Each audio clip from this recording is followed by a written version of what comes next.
કેન્દ્રીય ગૃહપ્રધાન અમિત શાહ આજે કચ્છની મુલાકાતે છે. સરહદી સુરક્ષા મુદ્દે ઉચ્ચ સ્તરીય સમીક્ષા બેઠકની અધ્યક્ષતા તેઓ કરવાના છે. આપણે જણાવીએ કે બીએસએફ અને સુરક્ષા એજન્સીઓ સાથે આ ઉચ્ચ સ્તરીય બેઠક યોજાનારી છે. હરામીનાળા સહિત સંવેદનશીલ વિસ્તારોની સુરક્ષા અંગે સમીક્ષા કરવામાં આવનાર છે.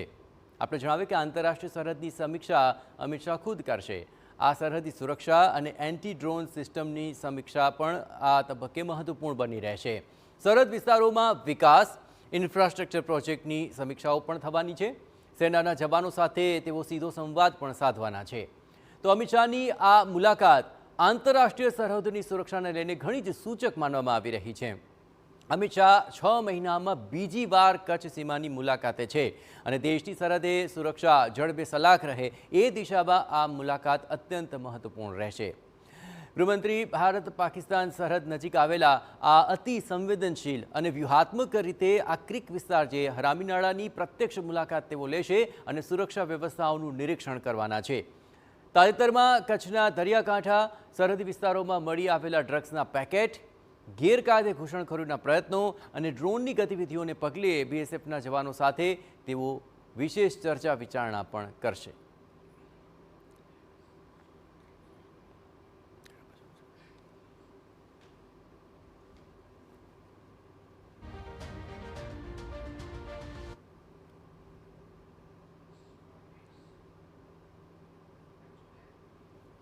આ મુલાકાત તો ઘણી સૂચક છે જ, પણ સાથોસાથ કેવા મહત્વપૂર્ણ મુદ્દાઓ છે કે જેની પર સૌ કોઈની નજર જશે. તો ખાસ જોઈએ તો આકરી ગરમી વચ્ચે દેશની સરહદો પર અમિત શાહ અત્યારે ત્યાં પહોંચ્યા અને આ તમામ બાબતોને લઈને સુરક્ષા કેટલી મહત્વપૂર્ણ બની રહેશે તે આખરે જાણવાની કોશિશ કરીએ. જેમાં 44 ડિગ્રીના પારા વચ્ચે જવાનોનું મનોબળ વધારવા માટે કેન્દ્રીય ગૃહપ્રધાનની મુલાકાત ઘણી જ મહત્વપૂર્ણ બની રહેશે. આ ઉપરાંત જો 25 મેના રોજ રાજસ્થાન અને બીકાનેરની પાકિસ્તાનથી જોડાયેલા સરહદની પણ તેમણે મુલાકાત લીધી હતી અને આ જ મુલાકાત બાદ હવે આજે ભુજમાં હરામીનાળા સહિત સંવેદનશીલ વિસ્તારોની સુરક્ષા સમીક્ષા તેઓ કરી રહ્યા છે. પણ ભારતની સુરક્ષાની દ્રષ્ટિએ હરામીનાળાની સુરક્ષાને મજબૂત કરવું ખૂબ જ જરૂરી જણાઈ રહ્યું છે. આ બાબત એટલા માટે પણ મહત્વપૂર્ણ છે કારણ કે 5 જૂને ત્રિપુરામાં ભારત બાંગ્લાદેશ સીમાની સુરક્ષા વ્યવસ્થાનું પણ તેઓ નિરીક્ષણ કરવાના છે. પહેલાં તેમણે આ બાજુ હવે સુરક્ષા સમીક્ષા કરી છે. 15 જૂને પશ્ચિમ બંગાળમાં પણ સરહદી વિસ્તારોમાં તેઓ સુરક્ષાની સમીક્ષા કરવા માટે જવાના છે અને ભારતના સરહદી વિસ્તારોની મુલાકાત લઈને સુરક્ષા સંબંધિત બેઠકો પણ આ તમામ મુલાકાતો દરમિયાન કરવાની રહેશે અને તે ખૂબ જ મહત્વપૂર્ણ બની રહેશે.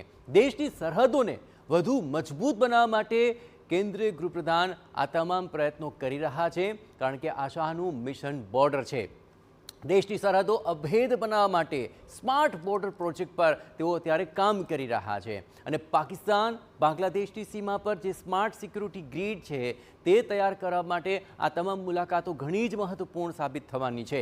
એટલું જ નહીં, આ તમામ જે ગ્રીડ તૈયાર કરાશે તેને લઈને દેશની સુરક્ષા વધારે સઘન બનશે અને એ સુરક્ષા તહેત આગામી દિવસોની અંદર પણ મહત્વપૂર્ણ આકલન પણ સામે આવશે. સરહદોની સુરક્ષા માટે ડ્રોન, રડાર, હાઈટેક કેમેરા આ તમામનો ઉપયોગ થવાનો છે. એટલે કે એ દ્રષ્ટિએ જોઈએ તો આ સુરક્ષા વ્યવસ્થાની અંદર ટેકનોલોજીનો પણ મહત્તમ ઉપયોગ થશે.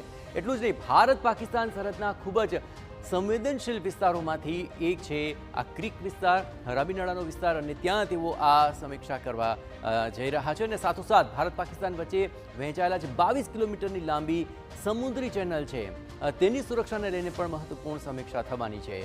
96 કિલોમીટર લાંબા વિવાદિત સરક્રિક દરિયાઈ વિસ્તાર, આ ઉપરાંત અહીં સતત બદલાતું રહેતું પાણીનું સ્તર જે ખૂબ જ ખતરનાક રહેતું હોય છે તેને લઈને પણ હવે સુરક્ષાને લઈને શું કરી શકાય તે બાબતો મહત્વપૂર્ણ બની રહેશે. ખાસ કરીને દલદલ જેવો જે વિસ્તાર છે તે પણ અત્યંત મહત્વપૂર્ણ છે અને આ